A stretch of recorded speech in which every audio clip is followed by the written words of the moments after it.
Hi there, podcast fans. I'm Tom Gibbs. Welcome to Telegraph Audio Football Club. We're back with you with another episode of the best and worst game, or the very best of football. We still haven't thought of a formal title. The four categories we've got up for discussion today are matches seen in person, friendly games, documentaries, and, for a bit of fun, haircuts. We've asked our panel to nominate their best or worst of each of those. Let's hear from them right now.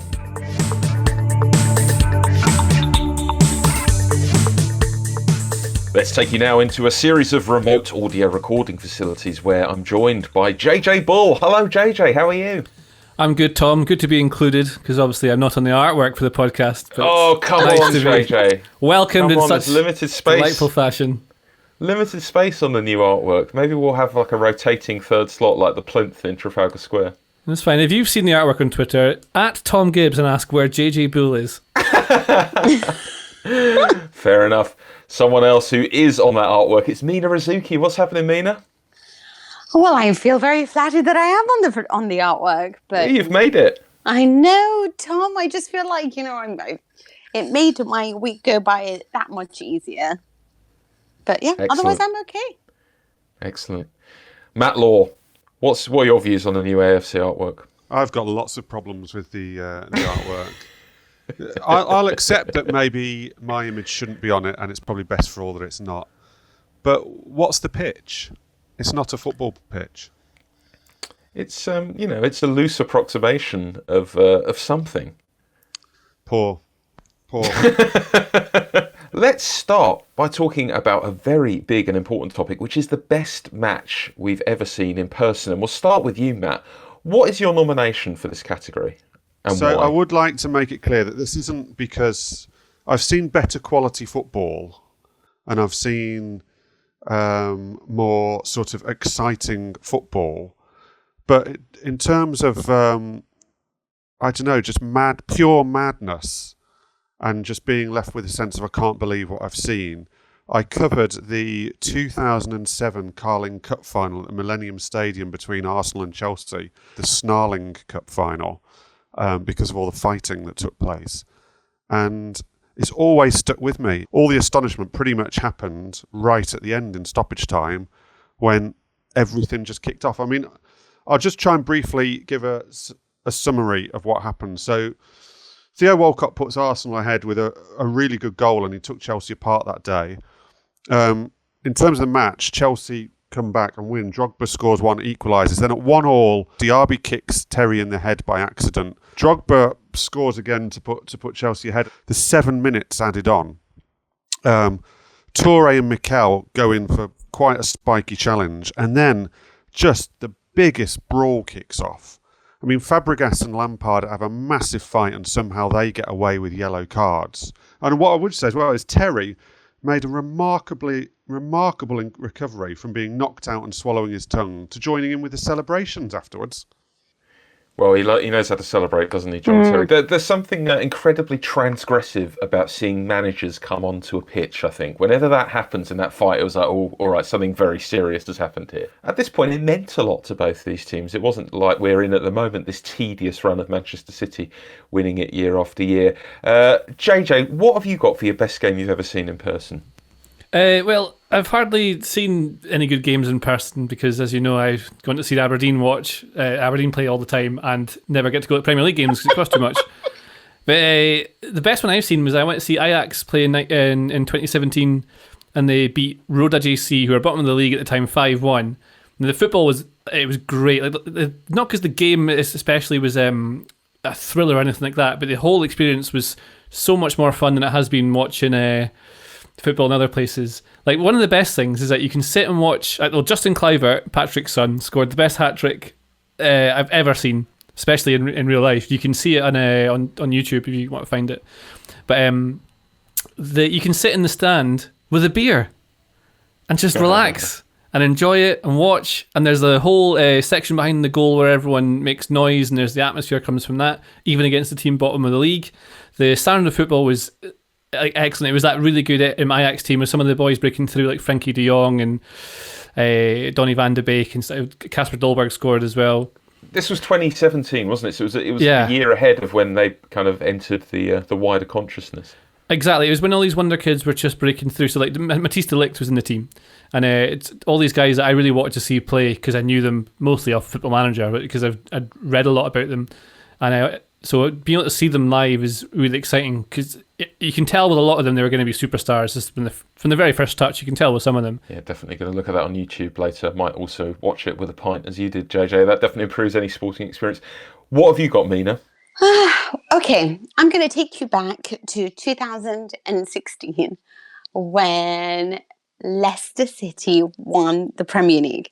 And it was a game that I watched. And you remember last week I was telling you guys that I always tend to prefer the games in which I'm just there as a fan and not there on a journalist capacity. Well, it was a game between Spurs and Chelsea at Stamford Bridge. I was at that game as well. It was the 2-2. And basically Chelsea had this horrible season. They finished in 10th. They had sacked Mourinho because Hiddink had come in. It was just all a bit of a disaster, to be honest. As it happens when, Mourinho is sacked or there's, those moments where he's come to the end of his cycle. And they took on Spurs. And Hazard and Fabregas, said that they were determined. They were going to do everything in their power to not let Spurs win. Spurs needed to win their last 3 games to have a hope of claiming their first title since 1961. And obviously everyone wanted Leicester to win it, so they needed Chelsea to play their part as well. And oh my God, did they do it? It was really strange because the match had started so well. Harry Kane rounded the goalkeeper, got in a goal. Then Son came in and doubled it, and you thought, oh, okay, Chelsea have been so poor this season. You can totally see how it's going to go that way. And then all of a sudden, the game starts getting really tetchy. Spurs start acting all Spursy, and then you start seeing all these fights breaking out. Willian and Danny Rose, the manager's not knowing how to contain everything. Pochettino just looks like he's so upset at this point, but wants them to win, but at the same time is trying to calm them down so they can actually win. It looks like at the time Moussa Dembele was trying to eye gouge. I think it was Diego Costa, and it was just the atmosphere was so thick and full of tension. But it was so fun where we were sitting because so many people were desperate for Chelsea to win for the sake of Leicester City. And when it happened, Harry Kane just looked like he reached the World Cup final and was denied the final trophy. And he was like, look at all the Chelsea players, celebrating like they had just won the league. And they were so happy with themselves. The crowd was going insane. Everyone around us was like, come on, Leicester City, come on, Ranieri. And so it was a really fun match to go to in live. It's certainly not the best match I've ever watched, but it's like Matt was saying, you like things that's full of like sort of bad tension. Like it looks like the fight is going to break out any second. And those are the matches we love, right? I've got a slightly different sort of game for this, which wasn't bad-tempered, but was very exciting. And like JJ, I've grown up watching QPR, so not that much in the way of big games that everyone will remember. But I thought about this from the perspective of what game would people wish they'd been at themselves. And the one that came to mind was Palace 3, Liverpool 3, the Kristan Ball game, when Liverpool blew the league, basically, at Selhurst Park. And it was just one of those evenings where you felt like you were watching a bit of history. The Liverpool fans, I was sat close to the Liverpool fans in the Palace end, and there was such, despite the fact that they probably knew they'd blown it away at home to Chelsea already, they were still quite buoyant and excited, and they were obviously, full of joy at going ahead. And then as it started to turn, it was just magnificent. And, no shade at Liverpool fans, but it was magnificent seeing the change of emotion happening so close to us. And also the Palace fans getting noisier and noisier. A memorable evening, and Selhurst Park, a great place to watch football when it's noisy. Do we think overall being at a game live is still the best way to experience football? Sometimes I really like watching the really massive games when you're at home, if you've got some people around, or in a pub's really great. And I like being at home sometimes to watch it because you can just relax and go to the bathroom whenever you want, for example. But in a pub, sometimes you get really good atmosphere. Everyone's watching the same thing. But then you can't really replace, like, one of the games I was going to choose for this was Aberdeen beat Rangers 2-1, and it was in 2005. And all I remember about the game, I don't remember anything apart from Jamie Smith scoring this 25-yard, like, last-minute winner. Might not even be the last minute. It just seems like that to me, because like, these little things stand out. And being in the stadium for that was amazing. But then you get the build-up, that you go to the pub first, and you go with your pals, and you go get your seat, and you get your pie, and you stand and watch it. And that's part of the whole experience of it. But I think you can enjoy it in a lot of different ways. Maybe it's because I don't go to the games as often as some fortunate people who do. I remember watching like Champions League final, and everyone would keep getting up and going crazy, and I'm all like 5'3", and I just didn't get to see most of it, you know. And I'm just like, sit down, I can't see, and I'm just screaming, and yeah, I don't get to really concentrate on what's going on, because I just feel like sometimes the atmosphere is so thick and heavy, and everyone is so like, you know, happy or whatever it is, and I don't get to really watch the stuff that I enjoy watching. So I prefer it on TV, or better when I'm with a bunch of people and we're all watching it. Yeah, I suppose that's kind of the best of both worlds. I saw this described really well by someone recently. I can't remember who it was, but I find watching QPR on TV really difficult and much more stressful than being there in person. Yeah, 100% with Villa.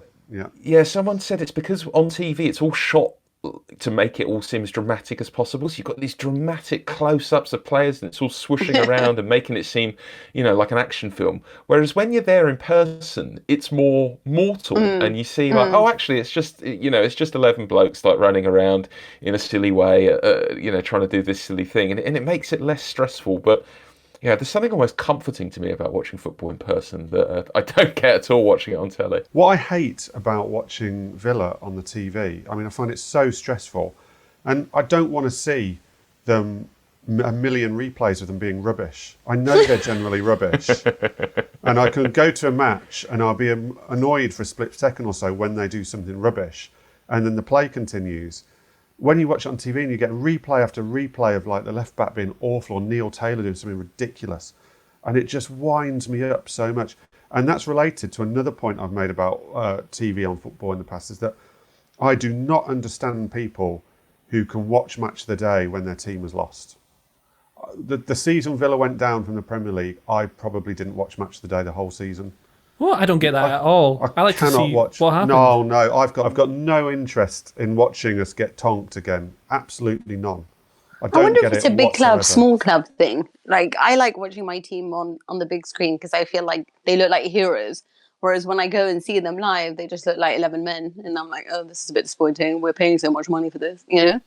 Yeah, I've seen Aberdeen lose like 9-0 and then going home to watch highlights. Oh. Can't think of anything I think worse. that would. I think that's called masochistic, isn't it? Yeah, masochistic. You're an odd fish, JJ. Yeah. Let's keep it on Aberdeen and ask you, JJ, about the next category, which is friendly matches. What is the best friendly ever? So my nomination for the best friendly that I ever saw was back in, I think it was 1999. Was it 98? It was 1999. I looked it up. It was 99. Then it was just after the World Cup, anyway, because Aberdeen played Coventry. So Coventry came to Pittodrie. And this is just after, or a year after, the World Cup 98, when Mustafa Hadji was one of the best players at the tournament. Remember him? Yeah, from He Morocco. was so good. He played for Morocco. He was amazing. All these tricks. And it was a big deal that a star like Hadji was coming to Pittodrie to play, even though it's just Coventry, right? So anyway, I go to the Pittodrie with my dad. And I'm sure Joel will have the censor button ready for the end of this little story. But I go to Pittodrie, which is Aberdeen Stadium, with my dad, and we're sat in the family stand. Lovely day. The players are out on the pitch having a little warm-up. And then at the front of the stand, ahead of me, is this big fat guy, massive guy, and his sidekick. Looked like a kind of Laurel and Hardy pair. Obviously they're just for a bit of a nuisance. I suspect now in my later years that they'd been at the pub beforehand. And then they're just watching the warm-up, having a bit of a laugh with each other. And you can see Mustafa Hadji doing keepy-ups, like really fancy ones, like catching it on his neck in the middle of the pitch. And they're going, Mustafa! Mustafa! Mustafa! For ages and ages and ages and ages. And he's doing his tricks. And they're really keen. Mustafa! And he looks up. He looks all excited and happy. And he's like, oh, okay. So he comes bounding over and he gets over. And they're waiting for him. And he starts climbing over the border. Just as he's halfway across, they just look at him and go, oh! And he's sort of stuck, one leg over, the other leg stuck in their side of it, has to retreat, sort of like he's been caught with his pants down. It was one of the funniest things I've ever seen in a football stadium. So I don't remember anything about the game at all, but I remember that friendly because of that one little bit.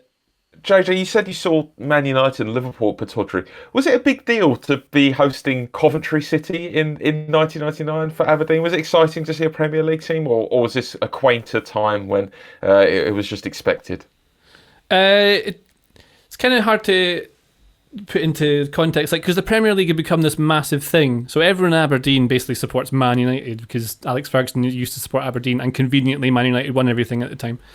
So the Premier League was always the huge thing, always on the TV. You'd often find that pubs would show Premier League games rather than Scottish Premier League games, that would have been at the time, Premiership now. So when any Premier League team came to town, it almost felt to me as though the real football team was in town. You know, that's the actual real sport had turned up, rather than what we were doing, which was some nonsense thing. And you have to remember that I think it was 95 or 6, Aberdeen's biggest transfer was Paul Bernard for 1 million. And you had boys earning that every single month who were turning up to play for teams that were in friendlies like that. Man United was a great one when they came, because you got to see all these good players. I remember when Gerrard was playing for Liverpool. So seeing Steven Gerrard on the pitch, it was really cool. Lovely business. What about you, Mina? What have you got? I struggled with this question, largely because I'm not really a fan of friendlies and tend to not really watch them. So I was trying to think of one, and then I just thought of the ICC, because that's the best friendly tournament. Of course, the ICC. And then I was like, okay, I really still don't remember many games. And then obviously I remembered the match over the summer in which Atletico Madrid thrashed Real 7-3 basically. And it was probably the best friendly that I've watched in a while, because the consequences were shocking. It was also the worst friendly I'd watched in a while, because it just looked like one team was so unprepared. The fallout was almost overly dramatic. Like, people, I just wanted to turn around and be like, guys, this is still just a friendly. Like, you can't actually think that this is going to have huge repercussions on their season going forward. People tend to take sometimes friendlies way more seriously than they should, and they'll be like, oh, look at them, they were amazing, or how bad they are, and you're like, yeah, but maybe they don't care, you know. This match was particularly good because of the fact that you had all the tension, and I love a good fight. You've got Danny Carvajal and Diego Costa going at it, getting red cards. You could see everyone was really upset on the Real Madrid side. Everyone was looking to Zinedine Zidane, because they were like, okay, you've come back now and you have to start proving yourself, because your win rate has gone down, even though the guy had won the Champions League basically for 3 years in a row. And then you had this Atletico Madrid side that had lost Diego Godin, Antoine Griezmann, Luis Felipe, and so much more. And they had spent all this money on João Felix, who actually ended up scoring. And they went 5-0 up in the first 50 minutes. And you were like, oh my God, they're amazing. For a side that had such a huge change, that had a mini revolution, that is supposed to be entirely different, with a different setup going forward, a different back line, no supposed leaders because they'd lost the likes of Godin and Griezmann and stuff. They were fantastic to watch. Meanwhile, Real Madrid still looked like a side that was missing Cristiano Ronaldo. And you were like, oh my God, this is, João Felix is truly the kid. And then obviously, as you could see going forward, that it didn't really have any bearing over the season. And this is why a friendly is just a friendly. Yes, but so good to get a mention for the ICC. It's been at least, I thought 3 so. months. I wanted to bring it back into our, you know. Absolute AFC classic. Look, I think you're both getting this all wrong, because clearly where it's at with friendlies is international friendlies, which are the purest of the form. Where's the fun unless you can substitute 11 players at half time? So my suggestion is England 3, Argentina 2 in 2005, which was held in Switzerland for some reason. Argentina took the lead twice, but then England roared back with Michael Owen, 2 very late goals from him at the end. It completely transcended its status as a friendly, this game. It felt like as it went on, it became more and more exciting. And then by the end, everyone's celebrating as if it's the World Cup final. I remember and this. It was kind of in the waning days of the... Oh, it was great. It was in the waning days of the golden generation when it would give you glimpses occasionally of being amazing and like something wonderful might happen. And Rooney scored, took his goal really well for the first equaliser.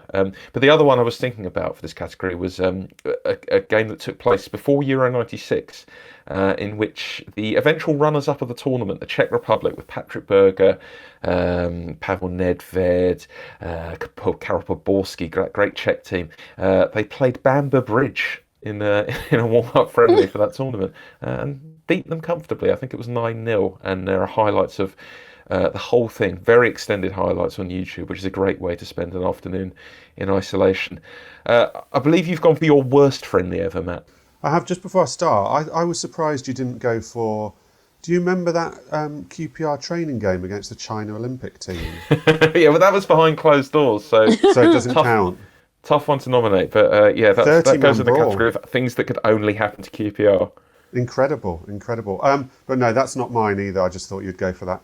So I struggled with this for all the same reasons as Mina, apart from the fact I don't like the ICC either. So I was struggling with this subject. So I've gone for a very kind of personal reason. So last summer, my son well, he's still 4 now. He'd just turned 4 last summer. And he'd already been to a couple of Villa home games with me, far too young, I know. And I was getting very excited about the fact that Villa had got promoted and there's a real good feeling around the club. And I spotted they were playing a friendly it must have been last June, probably July actually, last July, at Charlton. And I thought that's not too bad for me to get to. But my only way of getting that past my wife was to take some childcare with me. So I offered it out to both my kids, and I couldn't get my little girl to come for love nor money. But Ozzy was very interested in coming. So it was his first away day with me. So it was all good fun, and I can't stand a very popular American fast food chain, but even at the age of 4, he sees it as the biggest treat ever. So I took him to that first to try and butter him up a little bit and make him think it's going to be the best day of his life. And then we got to the Valley. Now, I haven't been to the Valley for years, and I've only ever been in the press section, which is quite nice. I've never been in the away end. I was quite shocked when we got there. The away end is like something still out of the sort of 1980s. It's got basically just 2 toilets in the away end. I'm sure that's probably not legal. And it was packed out. Villa took about 4,000 fans, filled the away end. And it was packed out. It was a nice sunny day, everyone boozing outside and everything. And I kind of went in thinking, this toilet situation is not good with the youngster. So I got him to do his pre-match wee and thought I was good to go. Anyway, so we get there, we get into our seats. Mistake number 1, I'd forgotten that away games, everyone just stands up, particularly in friendlies, all rules out the window. So I had to sort of hold him up for most of the game. But then 20 minutes in, he turns to me with the words no dad wants to hear on an away day with a young kid, and says, "Daddy, I need a poo." And I was like, oh man. I was like, you've got to be able, like, please, are you sure? I need a poo. I was trying to put him off. And then he's like, Daddy, I've got to go. And I'm not going to try and explain the experience, but safe to say the toilet didn't have a toilet seat on it, and it was me trying to kind of hold him over it. And just a horrendous stroke, brilliant experience. And I've got to say, I definitely think it's around. John McGinn scored an absolute worldie that day. He scored such a good goal right down in front of us, and my little lad learned the John McGinn song that day. Joel Grove, Charlton fan, have you got anything to say about this outrageous slur about the away end at Charlton? I've been to the away end once when we won League One, and the only tickets you could get were in the away end. And I couldn't believe how bad the facilities were. I've been going for about 20 years. Just had no idea how bad it was in the away end. I'm not wrong, am I? It's completely different to the rest of the stadium. The rest of the stadium's very nice. I honestly thought Charlton, lovely family club. I've been there before. It's a nice stadium. And I mean, I really enjoyed myself. But yeah, I was shocked at how different the away end is. Yeah, a disgrace on the proud name of Jimmy Seed.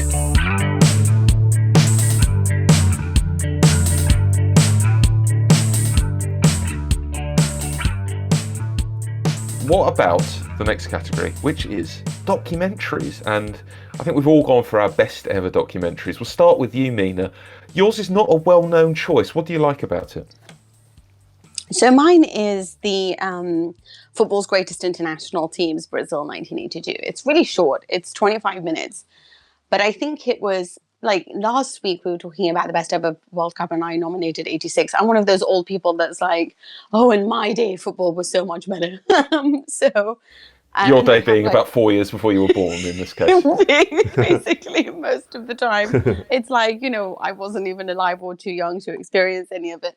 But this particular World Cup had so many consequences in the sense that it changed football for many people. I don't know, maybe you could say Tele Santana, who was the coach of Brazil at the time, was the last real romantic coach of that team, or Jogo Bonito. It was just a fantastic World Cup because, the clash of ideologies between the big match that was Brazil and Italy. And in many ways, the documentary really captured the essence, really captured the reasons why I have the philosophies of football that I have now and that are so ingrained in me. And I also just like it. It's amazing that you have Zico on there talking. You have different, players giving their opinions on all of it, about the journalist who talked about how Spain was mourning the fact that they lost to the Italian national team. And I just thought the opening sentences, which I wanted to read to you because it's amazing. And it said, on the 5th of July in 1982, many felt the beautiful game died, where Brazil's finest team in the post-Pelé era succumbed to eventual champions Italy, where pragmatism overcame fantasy. The world wept for Brazil's fallen heroes and a style that dominated world football for over a quarter of a century.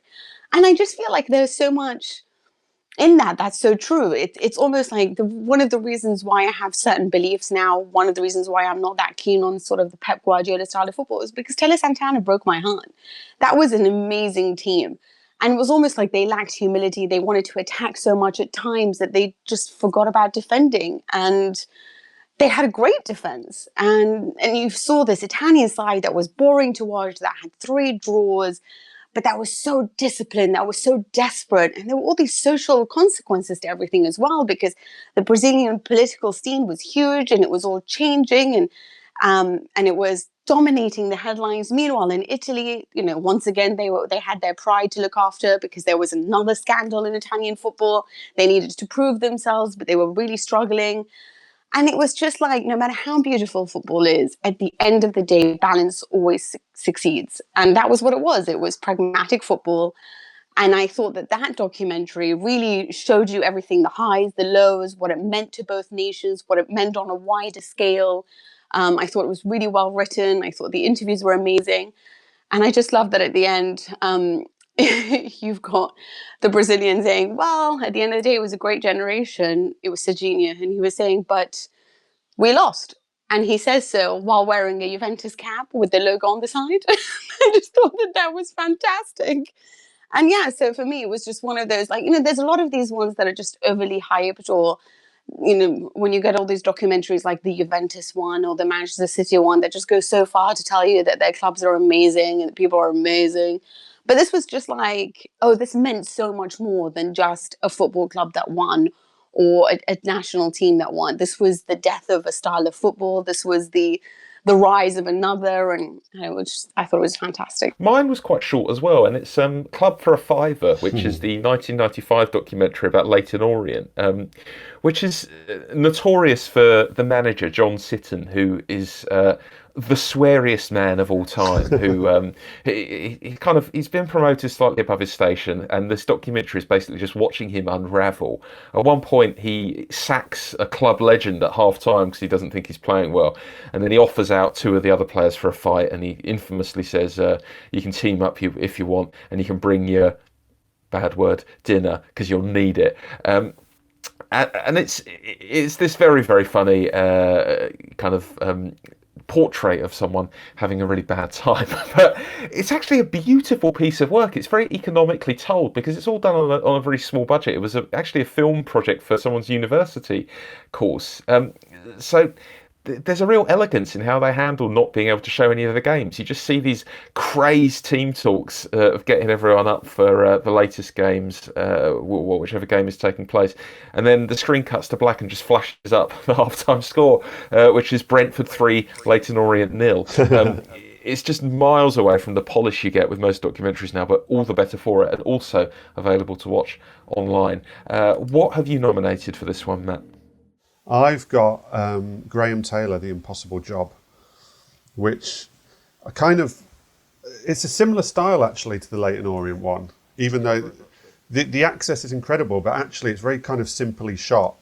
And you only see bits and bobs of games. It's all about, Taylor's interaction with the press, Taylor's interaction with the players. It's actually, it doesn't bother showing much football. It will just has the camera on him on the bench a lot of the time, just seeing this man basically sort of unravel as the England manager. I love Graham Taylor, by the way. I've got a very kind of special place in my heart for Graham Taylor. But this was filmed over the basically pretty much the 2 years where he was trying to qualify for the World Cup '94, which England obviously eventually failed to. And it comes out with just some of the greatest catchphrases ever that have just stuck with Taylor and within football. I mean, we've got hit Les, Carlton demand it, can we not knock it, do I not like that, what sort of thing is happening here? And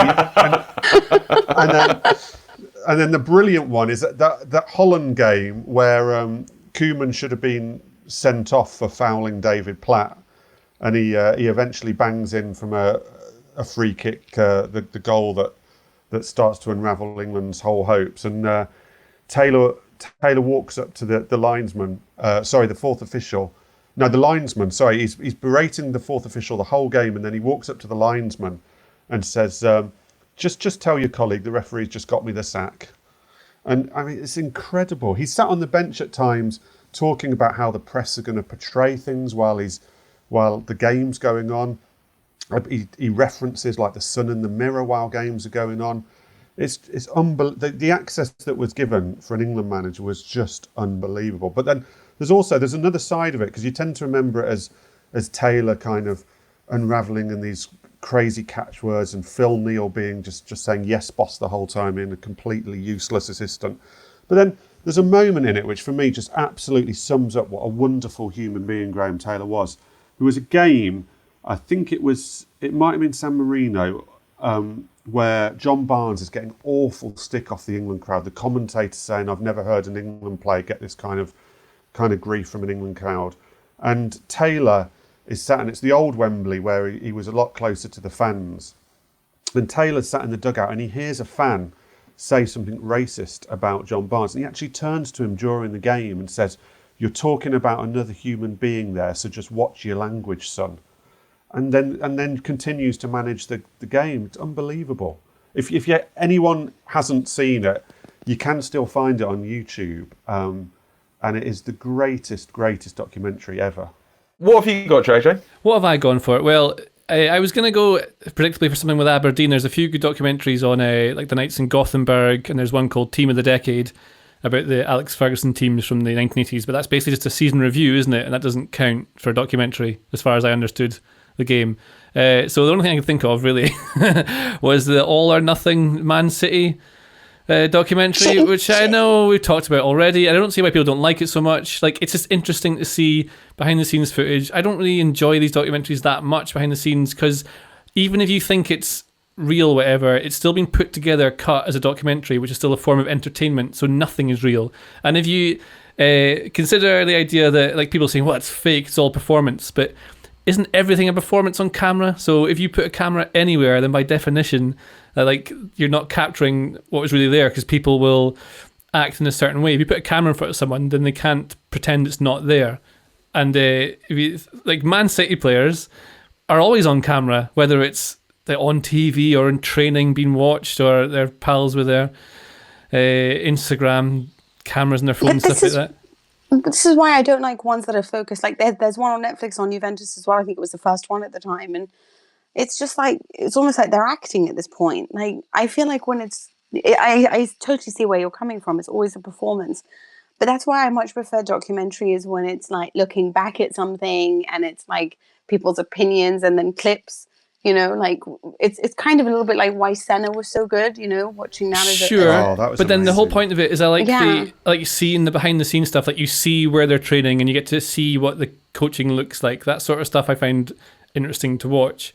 Whereas like I just don't care about the actual documentaries. Like I prefer the reviews. That's why the things like the Aberdeen team of the '80s, because you see clips of them training on the beach and then it cuts to them beating Bayern Munich in the Cup Winners' Cup. But you've got, like with this Man City thing, you see behind the scenes stuff, but yes, of course it's dramatized. It's entertainment. It's been cut in a way so there's 3 acts in every single episode, and there's a series arc. So everything is done there to be entertainment. But that, football's not got that. That's why you can't go to a game and pay 80 quid for a ticket and then guarantee it's going to be great, because it's just random. Whereas a documentary, they've got to make it hit certain beats. Did you like or do you like Sunderland Till I Die? I think it's fine. But again, the whole point of it is you'll find characters who are your villains, who are your heroes. You'll find arcs, so individual story arcs for individual people. Then you find the conflict, and the conflict is what creates the drama, which is what makes people watch it. So even if there's nothing happening, you'll be able to make it much better. I've always found with these the things that always attract me to the documentaries, and why the Leighton Orient one, Taylor, and why I really like Sunderland Till I Die as well, is just seeing some of the workings that you can't actually believe happen. You just imagine it had to be more professional than that. And obviously, I just found with the All or Nothing, there was none of that. And Sunderland Till I Die, I mean, the new series, I'm not giving away any spoilers here, but the scene when they sign Will Grigg and the decision-making that goes on the January transfer window deadline day to sign Will Grigg is astonishingly unprofessional from the people in charge at Sunderland. And that is what I find fascinating in documentaries. So I think you and I probably take very different things out of these documentaries, which is interesting in itself. Go beyond the headlines with the Telegraph's daily coronavirus podcast, a roundup of the latest news on the pandemic from our leading journalists, with analysis on the impact on health, business and travel every weekday evening. Search Coronavirus the Latest on your podcast app. Shall we quickly move on to the final subject, which is a slightly throwaway topic, let's be honest. Footballer's hair. And my nomination for this is the best footballer's hair ever. And I want to talk about Marcus Alonso, whose hair is a work of art. He looks like Morton Harkett of Aha in about 1986. You just don't see hair that beautiful anymore. He's got a wonderfully put together head of hair. I just don't think it gets enough love. It flies under the radar slightly, his haircut, but I'm in love with it. How can haircuts get this much love? I don't know what it is, Mina. I think it's because I really like Aha. I just enjoy seeing that represented in a football pitch from 2020. I saw this topic come up and assumed it's just because everyone's a bit worried about how their hair's going to turn out after all of this, because there's a lot of chat about how people are going to cope with their hair. I agree on Marcus Alonso. I agree on Marcus Alonso. I think he's got a wonderful, wonderful head of hair. It's so thick. Yeah. It's the thickest hair. It's lovely hair. I'm with. What's your nomination there, Matt? It's not my nomination, but I when I saw that you were nominating that, I nodded and thought that's a great pick, and kind of wished I'd picked it. I sort of went. I went another way. It's not necessarily my favourite hair, but I'm doing it for good, not bad. It's the first time I was only really aware of a footballer's haircut that it entered my psyche was Tony Daly, who he sort of.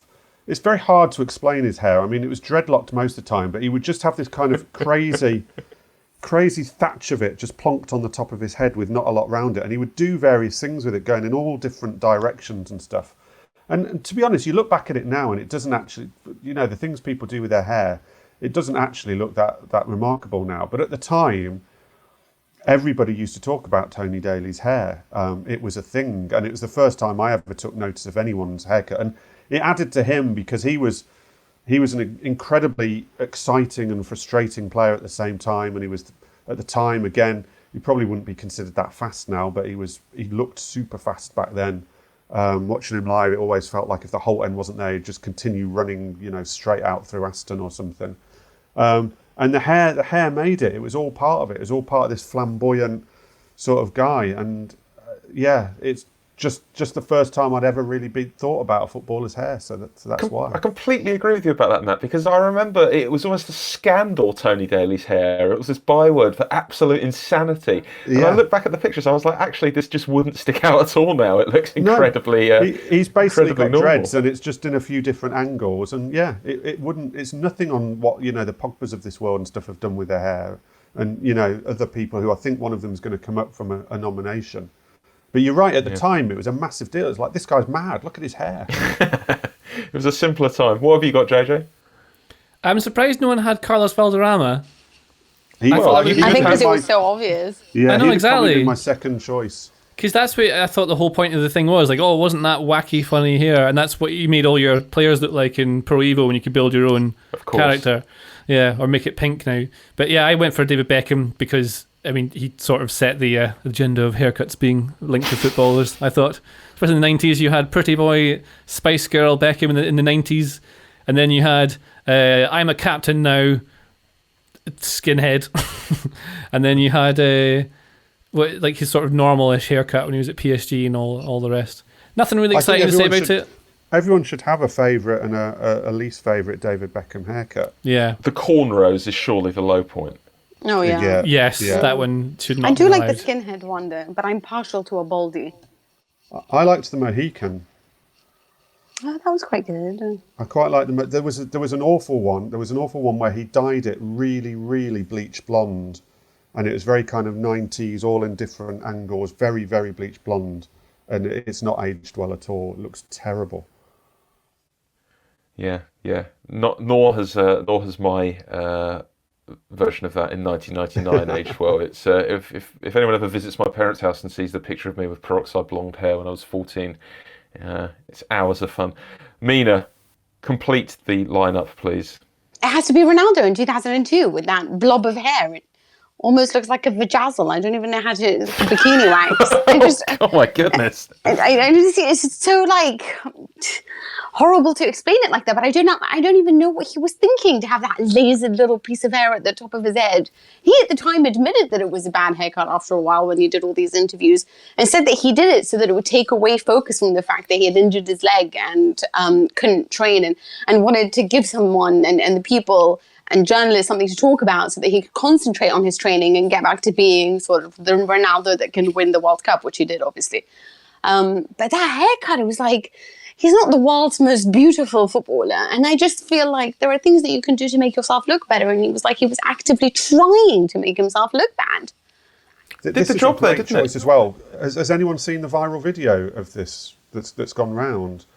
Because as we're talking about, everyone's worrying about their hair, and there's a video that's doing the rounds of this young lad who says to his dad, like, "Can you cut my hair? They've got the clippers," because he can't go to the hairdressers at the moment. And he says to his dad, "I want it like Ronaldo." And he does that haircut? And the video comes back, and it's not Cristiano Ronaldo. He's got that haircut, and the kid's in tears. Oh, that's so mean. That's like a Friends episode, It's definitely worth a watch. But it's Get it in the show notes. Very relevant shout, Mina. That's your lot for this week. You can contact me on Twitter if you'd like to before next week's episode. It's @Tom with an H Gibbs. We'll be with you on Tuesday next week. We need a full Easter break. We've been very, very busy sitting at home. Send us an email with that extra day if you'd like to. It's afcpodcast@telegraph.co.uk. We'll read out the very best of what you send us, and we're very happy to receive suggestions of categories you'd like included. You can even name your best or worst of that category yourself if you like. We are sure to include whatever you send to us. Don't forget to have a look for the podcast and subscribe to it. It's Telegraph Audio Football Club. Just look for that wherever you get your podcasts. Thanks to Joel Probe on the buttons, and thanks to you for your company. I'll talk to you again soon.